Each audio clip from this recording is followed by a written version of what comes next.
ছাত্রলীগের হাতে নির্মমভাবে নিহত হন বাংলাদেশ প্রকৌশল বিশ্ববিদ্যালয় বুয়েটের শিক্ষার্থী আবরার ফাহাদ। কিন্তু এবার আবরার ফাহাদের হত্যাকারী ও মৃত্যুদণ্ডপ্রাপ্ত আসামি মুনতাসির আল জেমি পালিয়েছে, তাও আবার কারাগারের কন্ডেম সেল থেকে।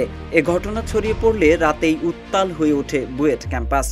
মধ্যরাতেই আবরার ফাহাদের হত্যাকারীকে গ্রেফতার ও ফাঁসির দাবিতে বেরিয়ে পড়েন শত শত সাধারণ শিক্ষার্থীরা।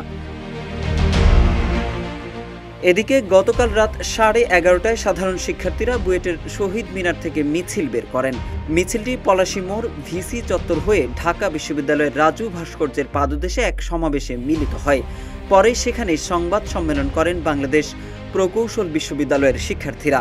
আসামি জেমিকে দ্রুত গ্রেপ্তার ও ফাঁসির দাবিতে নানা রকম স্লোগান দিতে থাকেন তারা।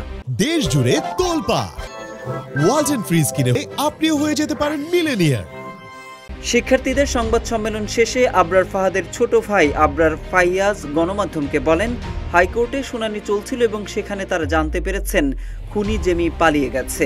ফাইয়াজ তার ভাইয়ের খুনি পলায়নের জন্য রাষ্ট্রকে দায়ী করেছেন। ফাইয়াজ অভিযোগ করে বলেন, বর্তমান সরকারও এই দায় এড়াতে পারবে না। সরকারের ঊর্ধ্বতন কর্তৃপক্ষ এটা জানতে পেরেছিল, কিন্তু তারা সেটি লুকিয়ে রেখেছিল। তিনি জানান, হাইকোর্ট জানিয়েছে সে নাকি 5 আগস্টের পরে পালিয়েছে। তারা এর স্পষ্ট কোনো জবাব পাননি। ছাত্রলীগের হাতে নির্মমভাবে নিহত বুয়েট শিক্ষার্থী আবরার ফাহাদের হত্যাকারী ও মৃত্যুদণ্ডপ্রাপ্ত আসামি কন্ডেম সেল থেকে পলায়নের ঘটনায় মুখ খুলেছে কারা কর্তৃপক্ষ। এক প্রেস বিজ্ঞপ্তিতে জানানো হয়, মৃত্যুদণ্ডাদেশ প্রাপ্ত বন্দি কয়েদি মুনতাসির আল জেমি গত 6 আগস্ট গাজীপুরের হাই সিকিউরিটি কেন্দ্রীয় কারাগার থেকে 202 জন বন্দির সঙ্গে কারাগারের দেয়াল ভেঙে পলায়ন করেন। বিষয়টি নিয়ে 15 আগস্ট কোনাবাড়ী থানায় একটি মামলা দায়ের করে আইন শৃঙ্খলা রক্ষাকারী বাহিনী। একই সঙ্গে সব কর্তৃপক্ষকে অবহিত করা হয়। কারা কর্তৃপক্ষ আরও জানায়, সব কর্তৃপক্ষের সম্মিলিত প্রচেষ্টায় ইতোমধ্যে 35 জন মৃত্যুদণ্ডাদেশ প্রাপ্ত বন্দীসহ 51 জন বন্দীকে গ্রেফতারপূর্বক কারাগারে প্রেরণ করা হয়েছে। আইন শৃঙ্খলা রক্ষাকারী বাহিনী কর্তৃক সংশ্লিষ্ট বন্দীকে গ্রেফতারের প্রচেষ্টা অব্যাহত রয়েছে।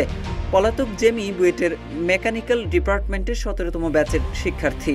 উল্লেখ্য, আবরার ফাহাদ হত্যা মামলায় বিভিন্ন দণ্ডে দণ্ডিত 22 জন বন্দীর মধ্যে বর্তমানে 21 জন বন্দী কারাগারে আটক রয়েছে। মোহাম্মদ সাইফুল ইসলাম, ইত্তেফাক।